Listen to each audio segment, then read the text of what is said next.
The Emergency Planning and Community Right to Know Act, or EPCRA, was enacted in 1986, 2 years after the gas explosion in Bhopal, India that killed over 4,000 people. EPCRA requires that chemical industries or plants report on the storage, use, and releases of hazardous substances.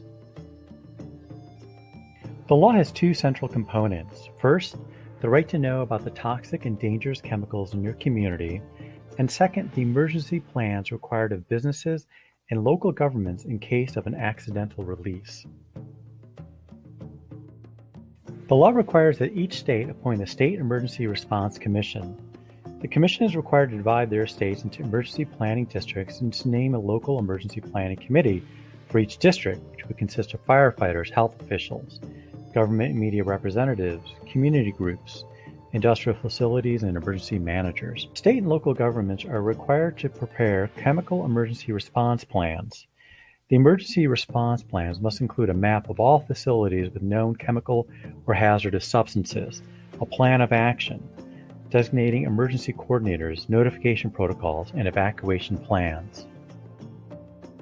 All qualifying facilities must produce a report known as a Material Safety Data Sheet, which details the inventory and specifics of hazardous chemicals.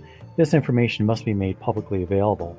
EPA also is required to maintain a National Toxic Chemical Inventory, which details the use and release of nearly 650 listed toxic chemicals. Recent EPA reporting found that almost 21,700 U.S. facilities reported the disposal or release of 3.9 billion pounds of chemicals.